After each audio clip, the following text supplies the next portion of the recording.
Hello and welcome back to the Climate Hub here at New York Climate Week 2025. There's undoubtedly a lot of interest around the world right now in data centers as processing demands soar in response to the global boom in artificial intelligence. Supporters of AI underline often that it can revolutionize society in positive ways, perhaps even help humanity deal with climate change. And indeed, the head of the UN Climate Change Treaty in The Guardian this week said if we can manage the risks of AI, we can probably do a lot to fast forward action on climate change. But other people are more concerned with the fact that here and now, these massive data centers can consume very substantial amounts of energy. And a large part of all that energy also is needed to cool these machines. So the question on the lips of many people is, can the rapid growth of AI be done in such a way that does not undermine efforts to combat climate change? And can AI grow in ways that do not overstress other precious environmental assets? I'm thinking about healthy and sustainable water systems. To discuss these timely, important and complex issues, I'm joined by three super guests with intimate private sector knowledge of how industry can and is responding to these challenges. We have Andréa, Haag. Okay, my Swedish is not the best, but I'm trying my best.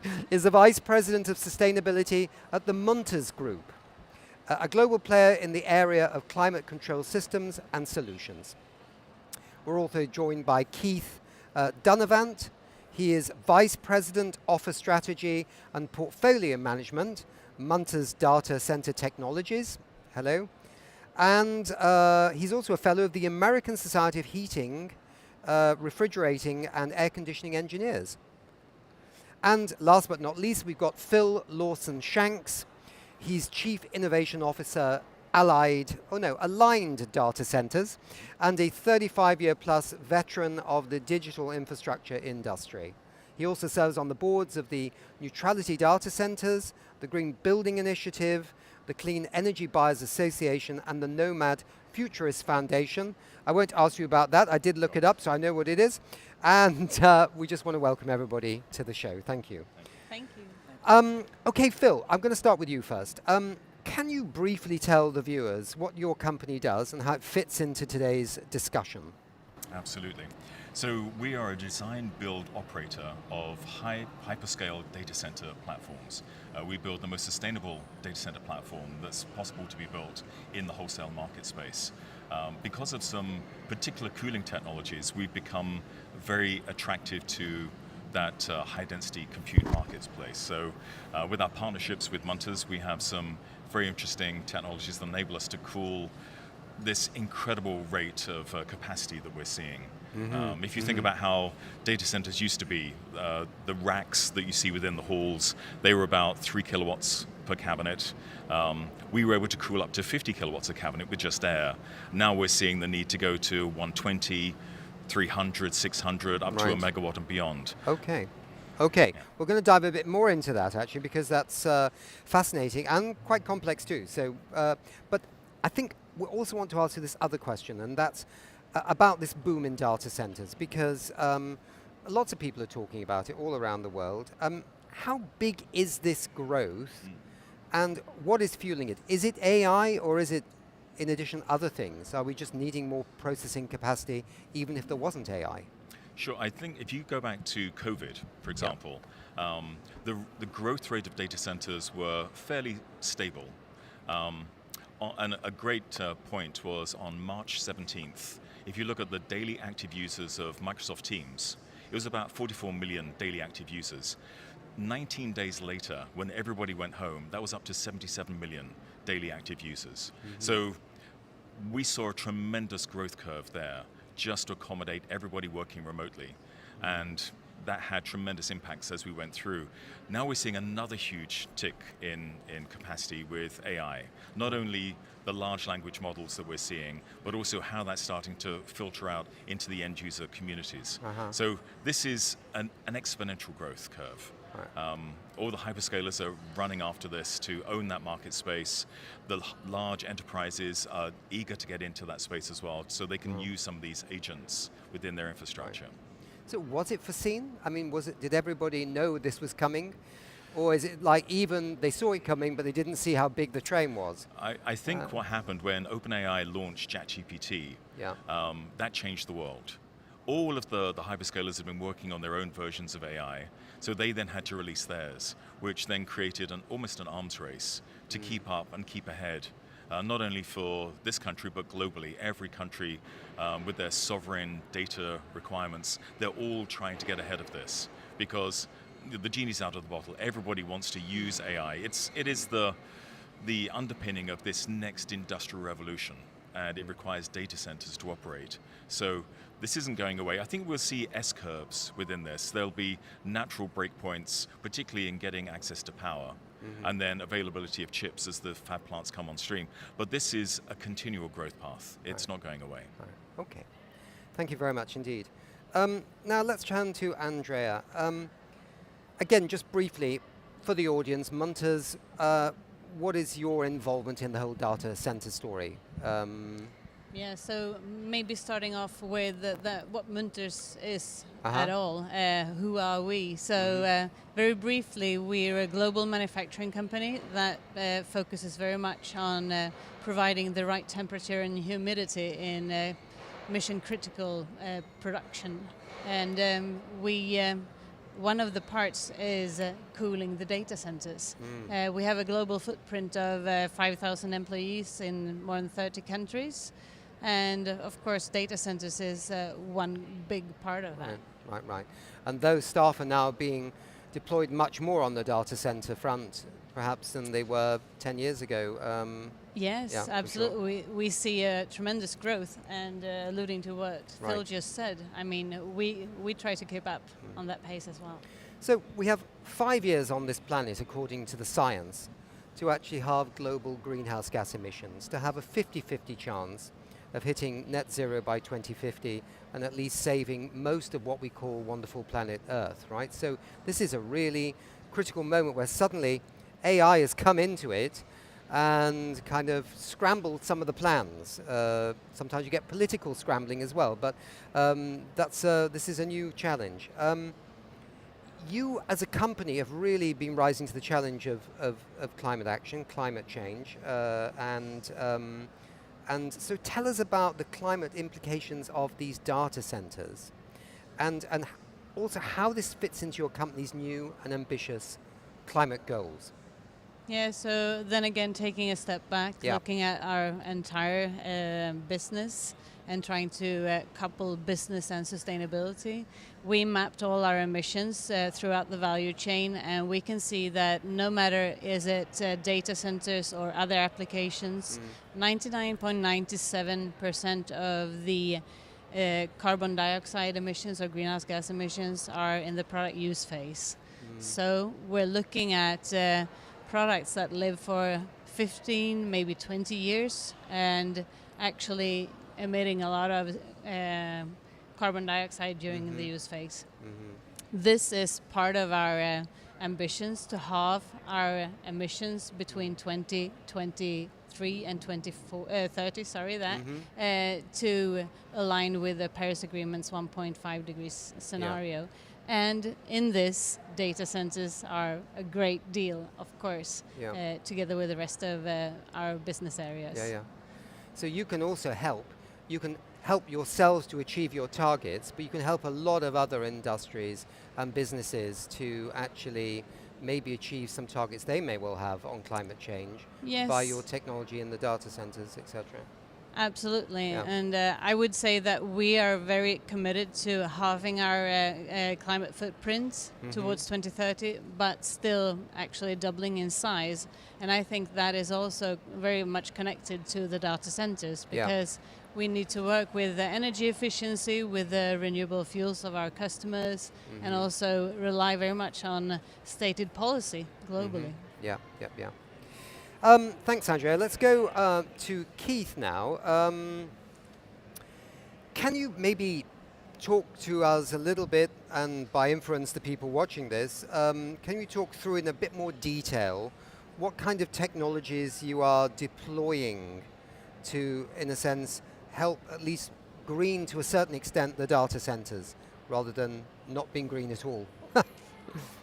Sure. Our role at Munters is to figure out how do we reject the heat that's liberated from all these servers most efficiently. For every watt of electricity that's consumed by the compute, there's a watt of heat that's liberated. So that's a lot of heat that has to be rejected from the building. And so we started out looking at package systems that used forms of evaporative cooling, where water was actually evaporated to enhance the efficiency. And while those systems are still being deployed to some degree, they're on a decline because of the high consumption of water and the desire to become waterless. And therefore, and also due to the scale of the amount of heat that needs to be rejected, packaged units were no longer practical. The amount of air that had to be removed for air cooling resulted in massive ductwork and so forth. So we've reverted to what's referred to as a split system. That has a heat absorption component that's in the space and a heat rejection element that's typically on the roof or around the perimeter of the building. And so for split systems, we approach it in two different ways. We have a chilled water-based infrastructure, and when I say chilled water, that's a water circulating in a closed loop. There's no water evaporated. And that can be used to either cool air or liquid. So more and more of the data centers today, the high performance compute is required to be liquid cooled due to the high heat flux out of each of these GPUs or CPUs. So we are manufacturing from the beginning chillers that are external, that actually reject the heat, and they're super efficient. They use circular condenser coils to maximize the amount of heat rejection per square foot of actual unit. And they have something called a cascade evaporator that allows us to most efficiently do the heat rejection. That's then, after the heat is removed and the chilled water goes down into the space, it's connected to either chilled water crawl unit, computer room air handlers that circulate warm air, remove the heat, and deliver it at room neutral condition, or something called a coolant distribution unit that has the liquid circulating to the servers in connecting to the cold plates at the chip level, absorbing the heat, bringing it back to this coolant distribution unit that exchanges the heat from the closed loop chiller plant. Right. So we have the chilled water-based infrastructure, and then finally we have a refrigerant-based infrastructure that's mostly thermosiphon driven. And that can do both air and liquid heat rejection. Right. So I can understand, therefore, you're protecting water supplies because it's a closed loop. How does that create energy? I can say energy saving or energy efficiency, or what is in the system? Because at the moment I can see that you're cooling the data center. That's very important. Otherwise, it goes bang, right? Sorry, that's simplification, but where does the energy benefit come in for the user? For using water? For the data center itself. Yeah, well, you can think of water as a refrigerant. As it changes phase from a liquid to a vapor, it absorbs a lot of heat. Yeah. Just like your sweat on your skin, that helps you cool. And so when you consume water in the cooling process, it can be more efficient, but it's also not as sustainable because you're using a valuable resource. So most of the data centers today, there's a misnomer that, when you're using ChatGPT or something, that you're consuming a lot of water, which isn't really valid except in No. rare cases. They're all operating dry. They're not evaporating water in most cases today. Right, okay. But maybe I could also Yes, add, just from the perspective of cooling differences, if you cool with air or with water, Yeah, maybe we all know, but water leads heat a lot more efficiently than air does. Right. And that is also why it's more efficient to use a liquid cooler than the air cooler. okay, I've got it. Good. All right, that explains it. Thank you very much. Let's chat a little bit more about this whole topic though now, because by the way, I see that Microsoft Microsoft just put a data center in Norway because they had access to hydroelectric, and they also said because it's a bit cool up there, which I suppose is possible. That we could run out of cool places very quickly, couldn't we? So I suppose not everybody can just pile into Norway and blanket Norway with data centers saying job done, you know. So we have to have these technologies to deal with different, ecological conditions in different parts of the world. But interesting, it's very much in the news.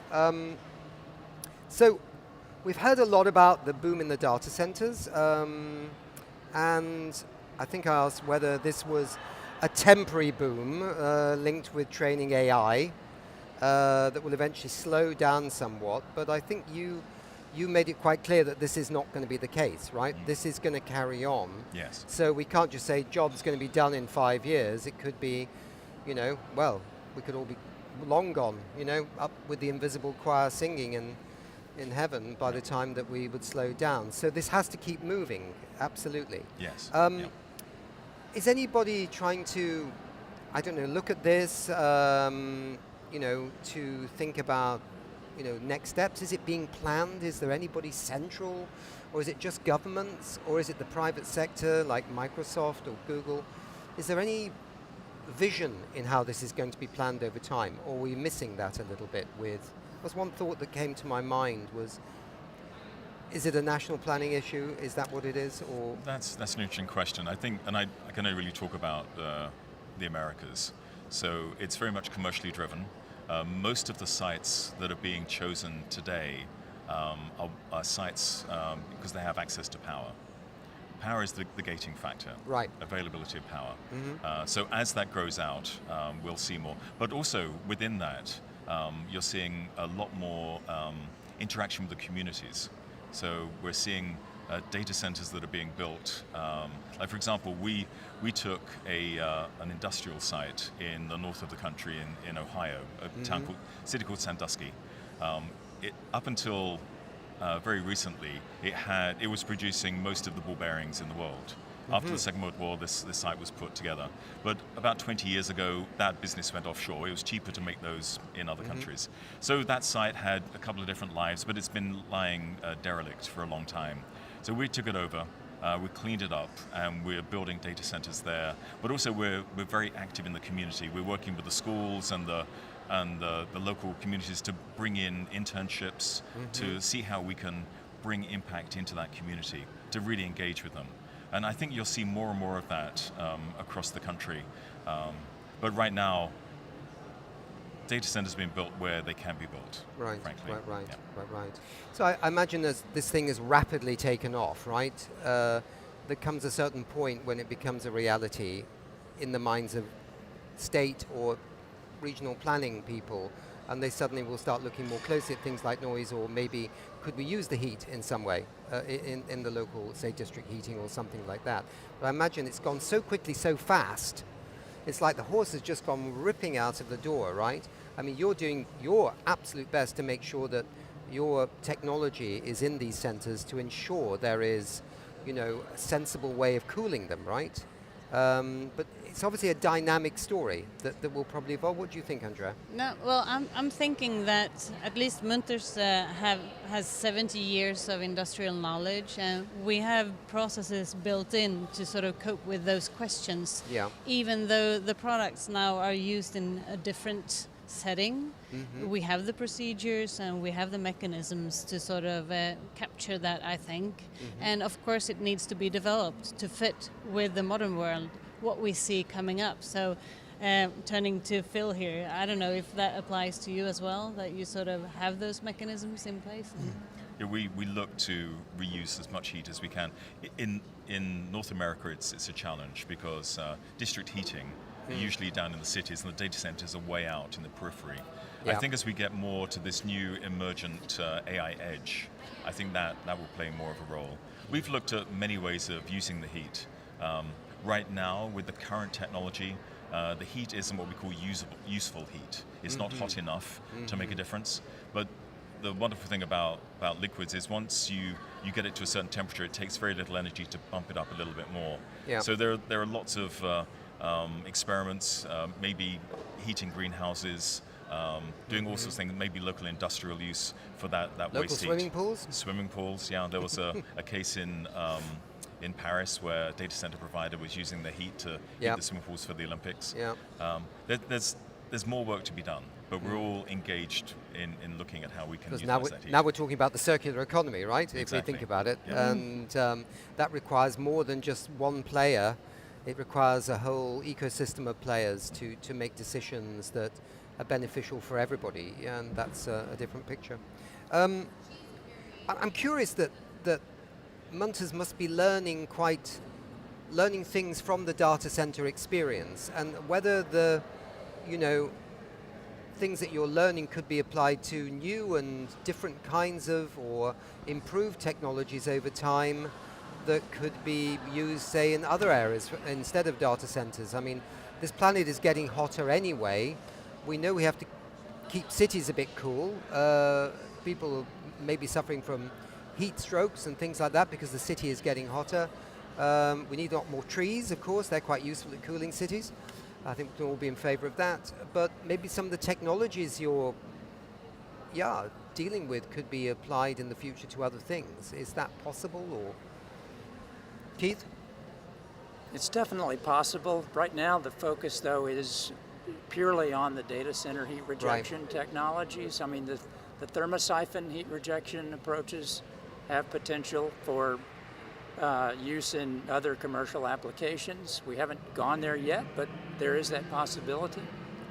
To talk about compute and what we've learned, I mean, we're actually using AI to make our systems more efficient. Yeah. We've already done that and improved our coil efficiencies. Interesting.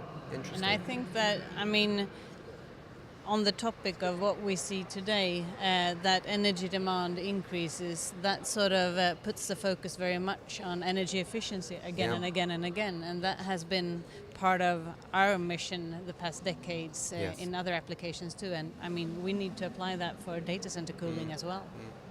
So, we have, I think we need to wrap up here because it's a conversation that has no end, right? Because it's so vast in its nature. But I mean, we have the next UN climate conference coming in Belém in Brazil in November. We don't have time. We'll be there broadcasting live every day for 6 or 7 hours. Oh my God. Of course, there is this UN target, this recent target of tripling of renewable energy and doubling of energy efficiency. And it seems that many governments are behind, quite happy to do this, right?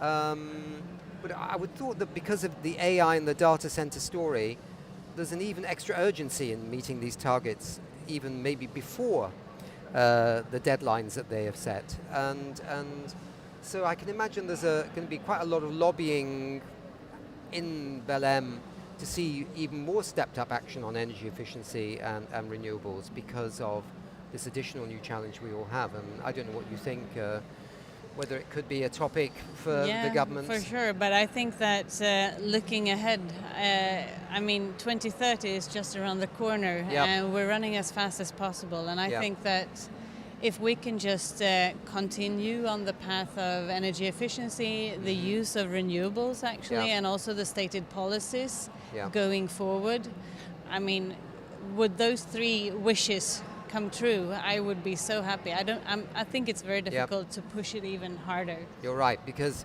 essentially with energy efficiency, for years governments have been talking about energy efficiency, and it's had little blips up and then it's had little blips back, hasn't it? And for some reason governments can't get around their heads that energy efficiency is so absolutely should be an equal with renewable energy in some ways, because it is the big way of saving energy and money and things like that. But governments, I think they like big wind turbines. I mean, I like big wind turbines too, but energy efficiency is a bit more invisible, isn't it?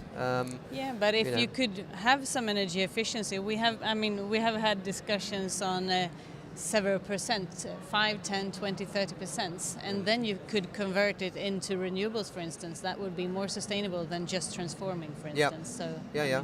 No, absolutely. And with our partnership, that's one of the things that we look for, how we can optimize the technology that we have. We're using an AI tool to optimize the cooling function within the buildings, so it responds to the load changes, to the atmospheric changes, and that's all very important. But also, not only for energy, we're very focused on the embodied carbon of our buildings and the infrastructure, so that we can track that, because that whole cycle of embodied carbon, reuse, second, third lives of some of this technology is very, very important. Yeah, absolutely. I just want to say there's two aspects of efficiency. There's the compute efficiency that we've been talking about, and most people don't realize that for every watt of power, the compute that the silicon providers are able to achieve today is 100 times what it was per watt of power compared to 5 years ago. Yeah. And then there's the energy efficiency of the cooling aspects, and we are striving to achieve efficiencies that are unheard of. Yeah. So that we're only consuming 3, 4, 5% of the IT energy in terms of the power to reject the heat. Yeah. Which is huge. That's worth bearing in mind, right? That's worth bearing in mind. Sometimes people miss that point. Yeah. Good. I think we've run out of time. That was really interesting. Thank you very much indeed for being with us here on We Don't Have Time. It's a very interesting topic, and we will be following it as it goes forward, and maybe we can come around again, maybe in 6 months or 12 months from now, and talk about this again and say, where are we now? Thank you for having us. Yes, thank you very much.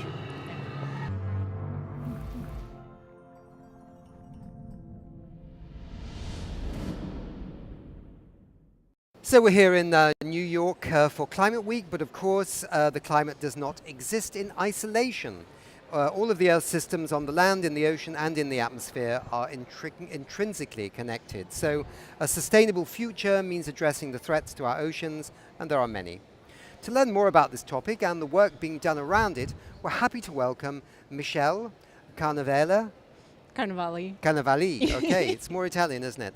President of 11th Hour Racing. Yes. Michelle, thanks for joining us. Oh, thanks for having me. Great. So I think the main thing is, can we just clear up, 11th Hour Racing? Yes. Why is this the name of your organization? Yes. Yeah. Yes.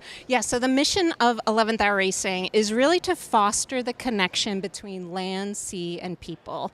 And we do that through funding innovative and sustainable solutions for ocean health and community health as well. But we often get asked about our name. What does 11th Hour Racing mean? And 11th Hour is really this sense of urgency that we're in the 11th hour, that we need to act now on climate. And racing is because we believe that you can harness the power of sport to drive that action. So we inspire action through sport. We show a vision about what is possible through storytelling, and then we also catalyze impact through grant making. Okay.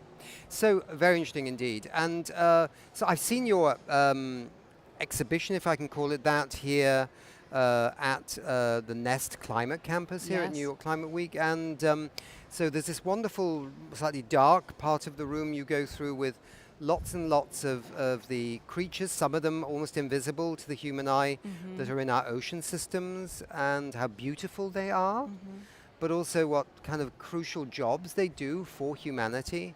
And then you pass around the other side, come out into the, I wouldn't say sunlight because we're in a building, but it feels a bit more like sunlight, into a kind of more land, what's happening on the land, and some of the creatures and some of the plant life that contribute to that. So you're actually making a link between the land and the oceans very clearly, right? Yes, because definitely.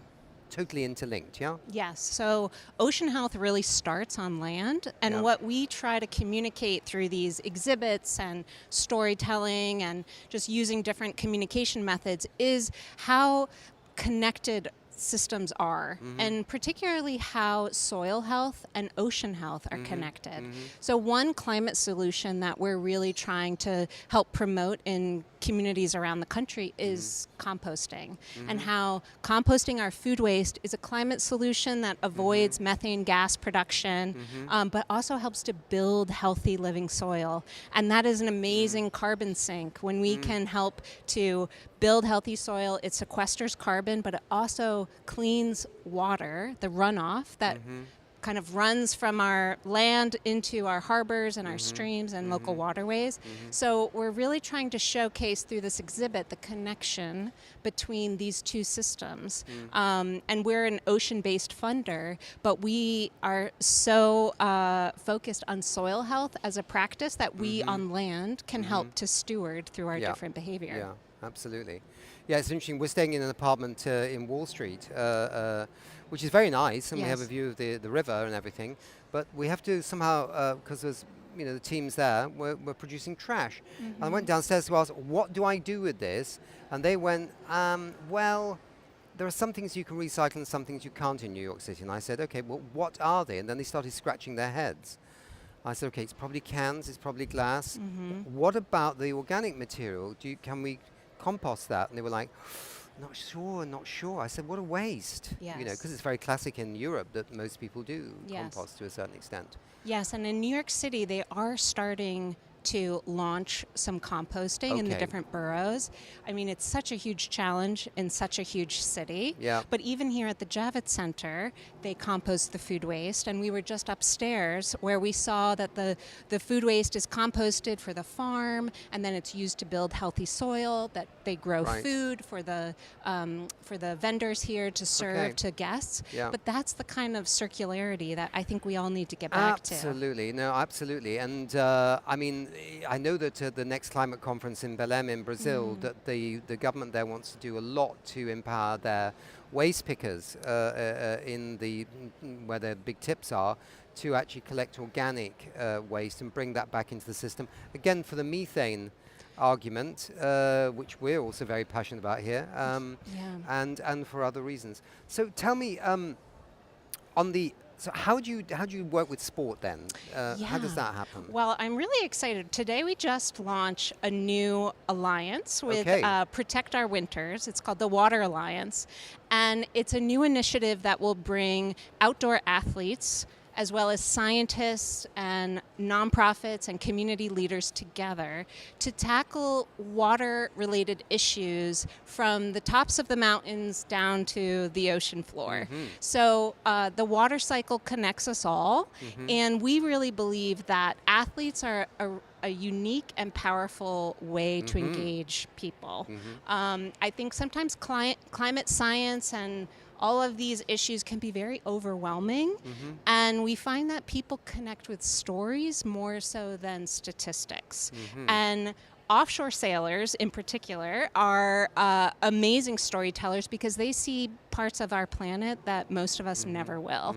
And even when they're in the most remote parts of the ocean, like the Southern Ocean, where the closest people are actually on the space station because they're so far from land, they're still seeing the impacts of humans' behavior. Plastic pollution in the ocean. They're seeing changing weather patterns and changing ice patterns and currents. And having them relay these stories back to people is a way to engage people on climate change in a new and different way. But it's also really important to make sure that they're backed by real science and the data behind it. So combining the two through this Water Alliance is, I think, a really exciting way that we're combining efforts with Protect Our Winters to create more impact and engagement around climate change policy and practices in communities around the U.S. Yeah, I think you're absolutely right. And people, people need to identify with somebody, and if it's not their next door neighbor, they can certainly identify with sports people. Yes. And because they feel, well, they're doing something courageous, they're worth listening to. Yes. I used to be the director of comms of something called the UN Environment Program, headquartered in Nairobi actually. And we had, or UNEP still has, a very strong relationship with the International Olympic Committee and with the sports federations under them. Yes. So we used to work a lot with sports people on these environmental issues, and they're really up for it, right? Totally. Yeah. And we have some Olympians that are on Protect Our Winters Water Alliance as well. And you're right, they're just like very engaging people. And people connect with people who care and have amazing stories to share. So Now you need all the American football teams to get behind it, and we need all the British, what you would call soccer teams, that we call football teams, behind it, and Italian ones too. Yeah. Yes, definitely. So how do we wrap up here? So how do people engage with you? I mean, how can people engage with your work? How can people engage with supporting you? Tell us a bit about that. Yeah, well, we would love for everyone to join us and follow us online at 11thhourracing.org, as well as our social media channels, 11th Hour Racing. There's so many different ways that people can get involved in different solutions. You know, there are big climate solutions that involve climate policy and lots of advocacy, but there's a lot of behavior change that can happen in your own backyard and your own home. And so we try to share messages across that whole range of solutions because it won't be just one thing. We need collective action across all different types of efforts. So 11th Hour Racing at social channels and 11thhourracing.org. We'd love for people to follow us and join us. That's good. Now, just say one thing about behavioural change. I was just thinking about composting, actually, just floated into my head. But the UK, I'm not saying the UK is great at everything, but the UK has really advanced the amount of food waste that's actually cut going to tips. And what they did was they went to samples of people all over the country and said, do you waste food? And people said, no, we don't waste food. Maybe they do down the road next door, but we don't. And they said, okay, let's have a look in your waste bin, shall we? Yeah. And they would film these, right? And very respectfully. And everyone went, people went, oh yeah, maybe we do waste a bit of food. Yeah, I can see that now. Oh, okay. Yeah. Okay, well, we'll try and do we'll try and be better. And so suddenly people became receptive when they realized they were wasting actually far more than they thought they did. Yeah. So that's it's good awareness. Awesome. Well, good. Thank you. Well, lovely to meet you. Thank you for having us. Yeah, very happy with the work you're doing, and keep it up. Thank you. You too. Okay.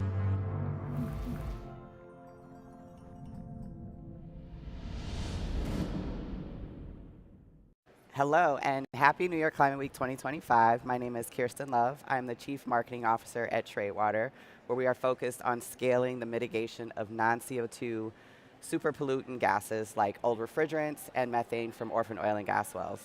I'm really excited to be able to interview two market experts today to get their perspective on the impact of super pollutants and on the carbon markets in general. First up, I have Dan Wesche he is the Climate Strategy Principal at Patch.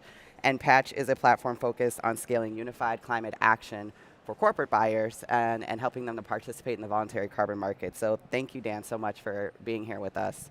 Hey, Kirsten, thanks for having me.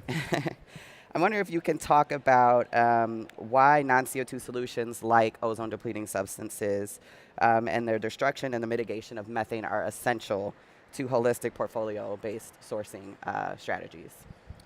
Yeah, what we really like about these projects is that they sit at this fantastic sweet spot between climate impact in sort of the here and now, so not waiting 20, 30 years, but the destruction has effects right now, and a really attractive price point. And that's something that many of our buyers are looking for. And the reason for that is really because of the enormous warming potential of these ozone-depleting substances. One of my favorite ones is CFC 12. So, when this stuff was still being sold, we had it in cans that are about this size. And so if you just find 3 of these cans and destroy the gas that's inside, that is the equivalent of taking a Ford F-150 off the road for an entire year. And so that ratio of small amounts of gas that need to be destroyed for a big impact, that's what makes the price point so attractive and why buyers and us really like these projects. Absolutely, outsized impact, as you mentioned, about 4 tons of CO2 equivalent in just one of those tiny cans. I would love if you could give us some examples of balanced portfolios that you've helped customers to achieve that you're particularly proud of. Yeah, absolutely. So we're working with several companies who use these projects. One example would be a major global software company that has actually committed to multiple year offtakes in this space, doing 3 purchases in a row at this point. And they are using this as part of a balanced portfolio that includes these kinds of ODS projects, but also the standard nature sort of projects that people are often thinking of, like improved forest management and reforestation credits. And they use this to build a balanced portfolio where there is some offtake in the portfolio and some spot purchases. So the nature-based ones are spot purchases, and that really allows buyers to have a balanced portfolio that invests in multiple solutions, a mix of offtake and spot, and balances for risks and price. Awesome. Yeah, you talked about there's a lot of balance there. So there's a balance of risk, of price, near-term, long-term, as well as spot and future purchases. Exactly. Awesome. You mentioned a little bit, but I'm curious if you could elaborate on what buyers are demanding most in today's market. Sure. So I would say that every buyer is unique and every buyer has their own set of specs and expectations. But what we're seeing emerge as 2 repeated asks is a combination of quality and price. On the quality side, we are seeing really a spike in demand for high quality projects. And one mark of quality that's been emerging over the last couple of years is the core carbon principles, or CCP label. And so really a lot of demand for CCP labeled projects in particular, and many ODS projects are CCP labeled, so that makes them really attractive. At the same time, buyers also have this expectation that these projects should be attractively priced. And many are looking for price points in the, say, $20 range, $15, sometimes even $10 range, and that's a really tricky trade-off to hit in a high-quality, even avoidance credit. And so ODS projects, again, really exciting because they are relatively close to that kind of price range and can hit both of these demands on the price side and on the quality side. Awesome. Yeah, we find that as well. Price is a challenge. It's often sometimes a misconception on the cost that it takes to do these projects. I'm curious, what are some other big misconceptions that you're finding in the market, and how can we help to alleviate them? I think the biggest misconception is the idea that removals are the only thing that matters. And yes, we do need removals. We need them in that 10, 20, 30-year time span, and we're going to need them for a long time. But what we really can do in the here and now are these projects that have climate impact today. And that's, again, why we really like ODS-type projects. Now, they are not always as charismatic as many buyers are looking for. So many people are looking for stories that they can tell. They like nature-based things, forests, community-oriented projects. And driving a truck down some dirty country road and going to old warehouses in the middle of nowhere and picking up these refrigerant canisters is not a particularly glamorous activity, but it does have this climate impact today.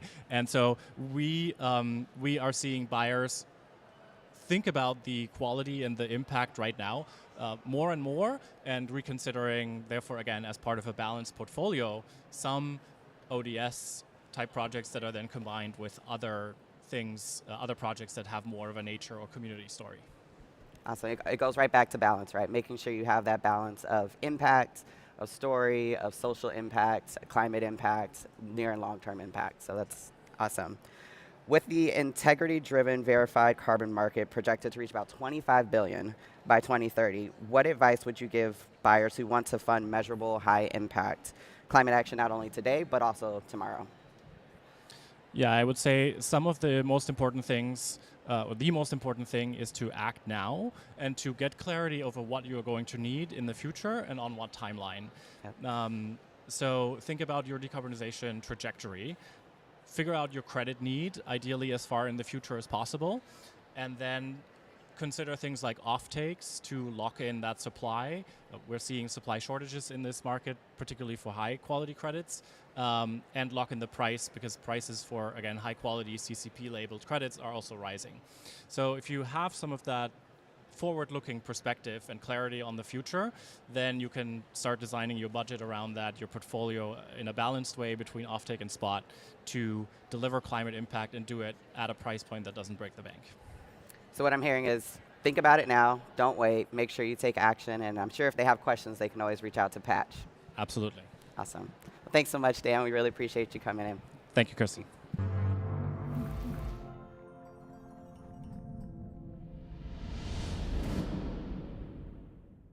I am back here with our second market expert. I have Jodi Manning here. She's the CEO at Cool Effect, where their mission is to reduce carbon emissions point blank period. And they do that through leveraging science, expertise, and transparency. And they've truly been a champion of connecting high quality projects with buyers. And we're so grateful for that. So thank you, Jodi, for joining us today. Thank you, Kirsten. Thank you for having us. Awesome. Can you talk about why immediate action on super pollutants like methane and ozone depleting substances are critical for us meeting our climate goals? Absolutely. The science is incredibly clear. Nearly 50% of the gases that are warming our atmosphere are in the super pollutant category, whether it's methane, nitrous, actually HFCs, they're just really damaging on a short-term period. Marcelo Mena from the Global Methane Hub always talks about the fact that methane is 86% more damaging in over a 20-year period than the other gases. And I think that that is really alarming and a real call to action. Truly. However, I also think that we have the tools that we need right now to destroy them. Absolutely. There are tools and solutions readily available for us to scale this work. So I'm curious what makes certain credits, like these super pollutant credits, so impactful compared to other projects funded through the carbon market. You talked a little bit about that, but could you elaborate a bit more? Certainly. These are some of the older methodologies that have been available. They were actually a part of the launch of CDM coming out of the Kyoto Protocol. So in some ways, they have lived a longer lifespan, which means that we have seen them, we've tested them, we've evolved them, we've made them better. So when buyers are looking at these types of credits, they're thinking about reduced risk, and they're thinking about the benefits that it can have to our environment. I just truly think these types of credits are just an outsized opportunity to actually make impact. Outsized impact and an opportunity. We talked earlier today about balancing our portfolio, right, and having both impact. Since COP21, Cool Effect has vetted over 10,000 carbon projects, some of those which have included Tradewaters, and you guys have retired over 10 million tons of impact. That's correct. Amazing. Thank Congratulations on such a phenomenal impact, and I know that's just the beginning for you guys. Yep. Given that we're living in a time of urgency and collective action, what should corporate sustainability leaders prioritize right now to help us further that impact? Well, we have a gigaton problem, as you're well aware. First of all, decarbonization has to be the priority. For every individual, organization, and company, we have to basically emit less. But when you think about emitting less, if you're reducing these super pollutants and keeping them from going into the atmosphere, that's yet another tool that we can use. Absolutely. These tools, as you mentioned, are available right now. So we don't have to wait for these to be developed. We're really looking forward to reducing even more super pollutants because we feel like we're really just on the tip of the iceberg with education. And we think that once corporate buyers actually know more about them, and it's not just corporate buyers, it's also anybody who's interested in taking climate action. There's some really big organizations out there that are really doing everything that they can to also contribute. And I think that, one of our goals for this week was to spread the word, to say this is something we can do right now. Absolutely. I've seen you speak on a few panels, and you've done just that, so thank you. It's absolutely something we need to focus on now. And one other thing that I think we really admire about Cool Effect is you place an enormous value not only on quality, but equity and impact when sourcing carbon credits. How can others emulate your approach when looking to accelerate super pollutant mitigation? Yeah. Well, in the case of ODS destruction in particular, it's an act that's irreversible. So the permanence is 100%. And what we really need to do is look at those types of actions that we can take now that can have true impact. There is some research going on right now that if we just focused on super pollutants, we could actually have impact on lowering the 0.1% Celsius rise. Yep. But that's not a given. We have to do it. Yep. But in the meantime, we also have to save the forest, and we have to certainly invest in development of new technologies as well. So we need everything, and we need it now, but we also have to focus on the 3 actions that we can really take. Absolutely. Everything all at once, as quickly as possible is what we need. If you could deliver one urgent message to leaders at Climate Week about the importance of focusing on super pollutants, Yes. What would that be? Well, number 1, there's less risk. And number 2, they have opportunity to make huge impact. You know, the world is getting larger. Waste is a huge problem for us. Even though we're all trying to reduce, we still have to find ways to mitigate what's left. And I think probably lastly is that we have the tools. We can do this now. We can do this with a degree of certainty. And so we just want to really make sure that everybody understands this is a piece that they need to fit into their actions and their portfolios. Absolutely. Definitely need to fit it in, make sure that we have that impact today, impact that can happen right now, and we greatly appreciate you spreading the message out there. And we think 10 million tons, why wait 10 years? Let's do it in a couple more. Oh, no. We've got a get it done problem. We're going to get after it. You know? Absolutely. Thanks so much, Jodi, for coming in. Thank you so much for having us. Great.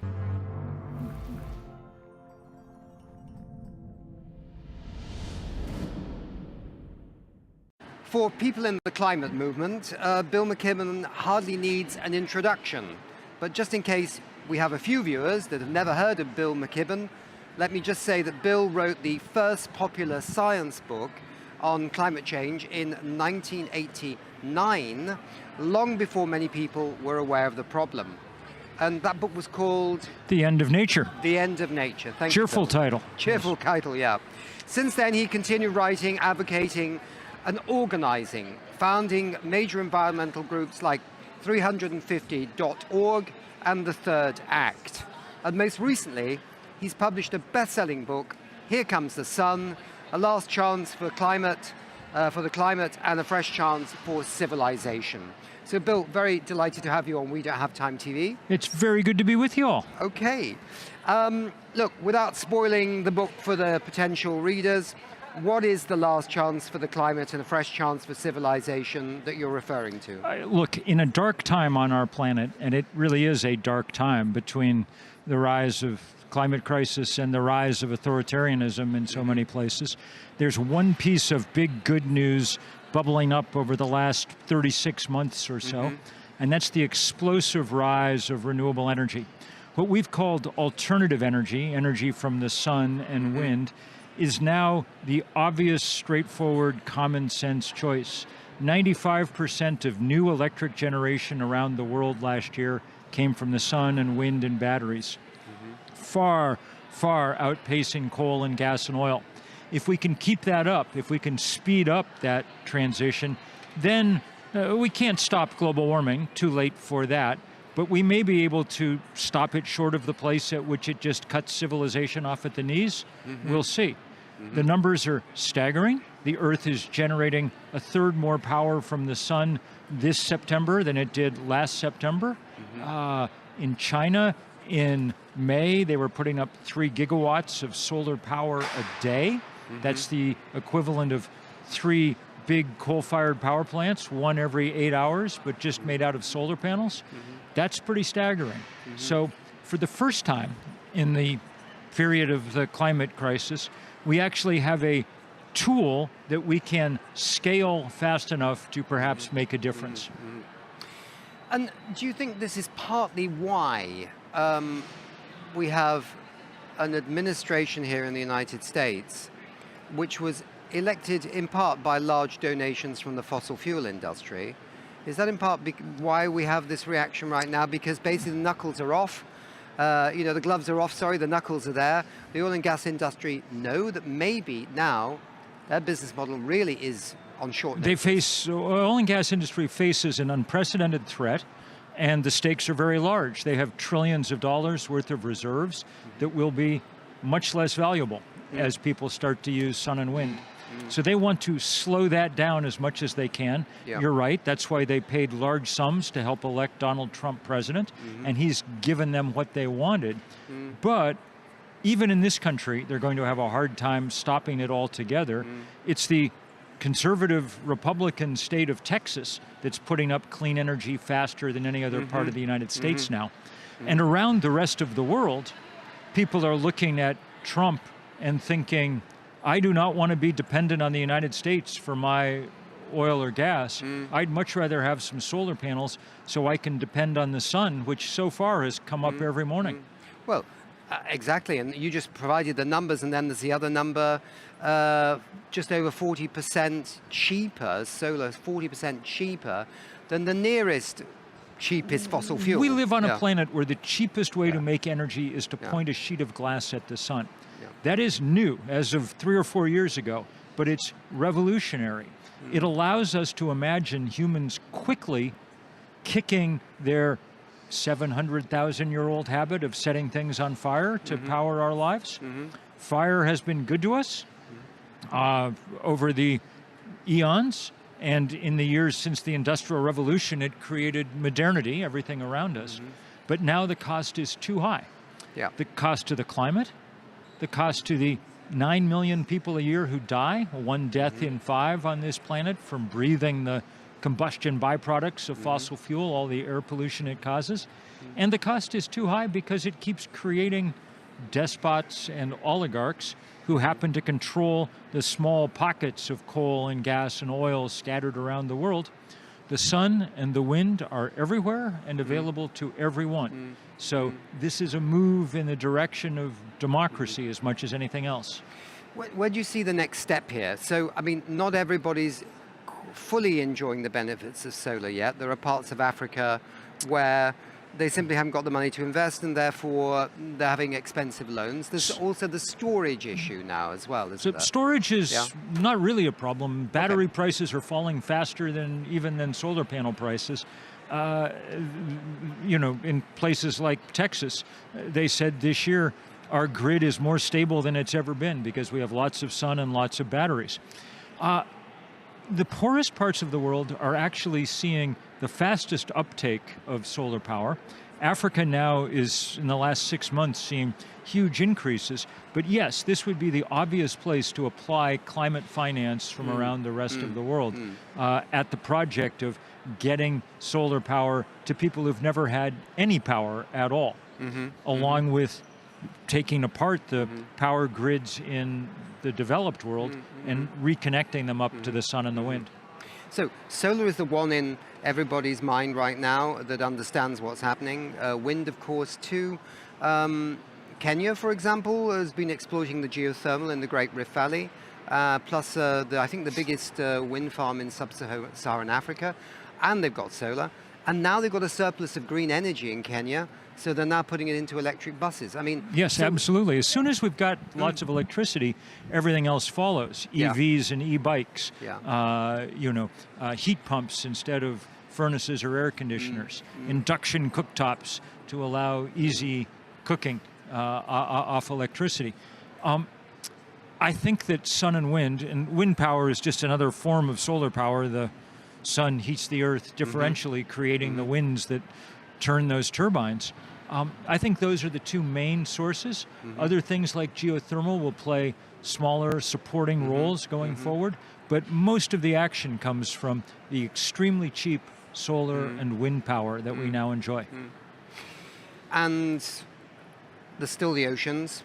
That's a big frontier that could be exploited too. Some people say if we actually harness the oceans, it's total game over overnight. There's lots of things that may eventually come. But right now we are on a serious time crunch with the climate crisis. The IPCC has told us to cut emissions in half by 2030 to have some hope of staying on the Paris timetable. 50-50 chance of hitting net zero if you halve by There's 2030. That's right. There's the only tools that we have between now and 2030 are sun and wind and batteries. Those will be the things that decide the story. Yeah. Well, Bill, it's a great pleasure to interview you. You're a hero here in the United States, but you know you're a hero abroad as well, and that's why we wanted to chat to you. Well, it's a pleasure. You know, we've, over the years at 350.org, we've organized rallies and demonstrations in every country on earth except North Korea. So I've had the great pleasure of knowing many of the world's great climate leaders from every corner of the planet. Look, this is our final test as a species. Can we figure out how to do this or not? Now we've got this new set of tools to help. Let's put them to use. Yeah, exactly, exactly. Great. Lovely to meet you. Thank you Very good so to meet much. you.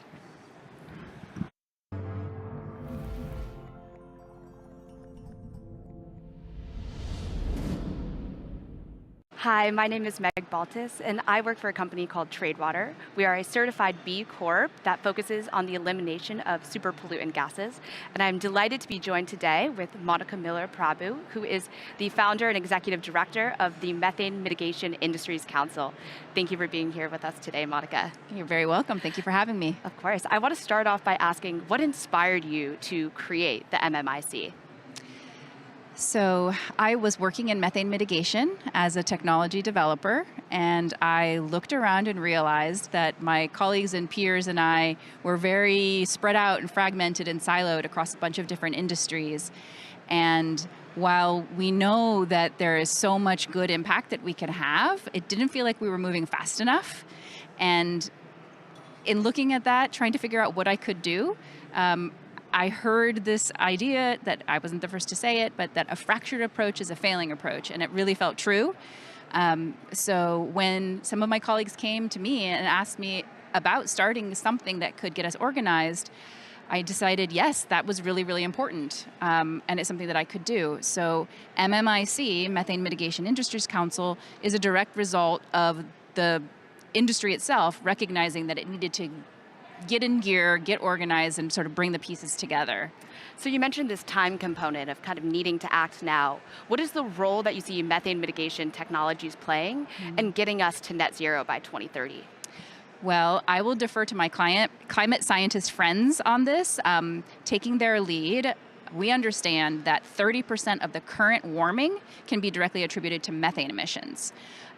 But at the same time, only about 4% of climate finance is going to methane mitigation activities. So there's a huge potential to increase that share of the pie and expand the pie in terms of the climate finance and do more sooner to that 30% of warming and really tackle all of the super pollutants, but methane is the one that we can get at the fastest and easiest because we have a lot of tools that are already commercially available. So I would say hope and focus are two things that mitigating methane will really bring to this collective effort to address climate change and get us to net zero as fast as we can. I love that you mentioned hope because I think that's such an important thing missing from so many industry conversations. And what would you say the role of collaboration through governments, innovators, and companies can play in scaling some of these methane solutions?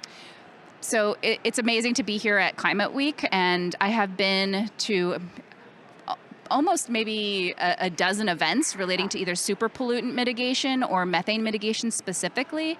There have been so many that I couldn't even get to all of them, which is, and those events specifically were about coordination and about collaboration.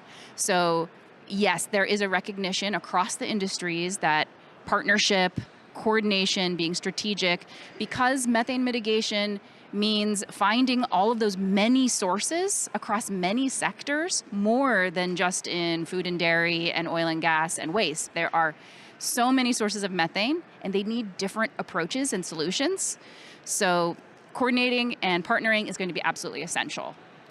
And when we talk about coordination, there's so many different components that come in there.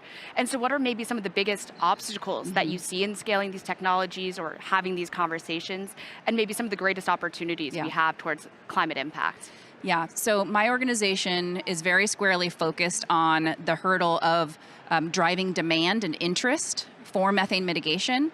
So we're particularly looking at raising visibility for the industry with buyers and finance organizations, investors, lenders who really are interested in climate action. This is happening.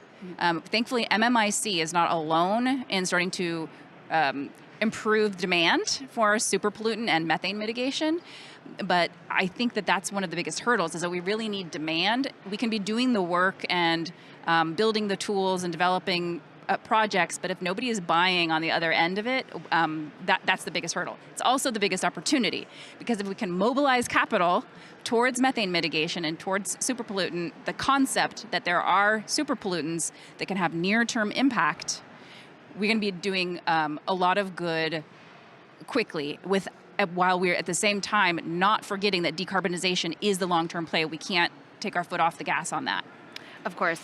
We like to always say in the industry that we need to look at the short-term and the long-term approach. Yeah. And methane is very specifically targeted at these emergency brake solutions. Yes. We need to act now. Yes. So for people who want to act now and be part of this, what are some of the ways and mechanisms in which they can be involved in this important work? So you can definitely, if you are in the industry, or if you're methane curious, you've been maybe working in putting your money into carbon credits or looking at different parts of climate finance, start looking at methane mitigation and get involved, participate, even potentially become a member of MMIC. The core industry is the methane mitigation technology providers and the project developers, but also the ecosystem of lenders and buyers and the corporations in emitting industries are part of MMIC. And by getting together in one place under one tent, we'll start surfacing the hurdles that we can all tackle together and the opportunities that we can take advantage of in coordination. I just want one more anecdote, if I have time to do that. Of course. And that is that I have actually really heard that there is interest from buyers. There's an institutional investor at a recent event who stood up and asked the question that there was real interest in putting money into methane mitigation projects, and yet they weren't sure where to find them, in this case specifically on the California compliance market.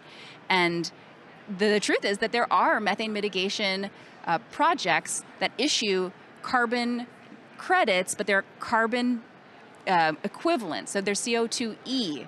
And that concept I realized that not everybody is familiar with. If you're looking at a carbon credit, you actually might be looking at a methane mitigation project that's behind it. So big opportunity to do some translation and connect the dots for people. That's wonderful. And I know Tradewater is very excited to be part of this journey with MMIC. Founding member. Founding member. And thank you so much, Monica, for your time today. Thank you, Meg. Of course.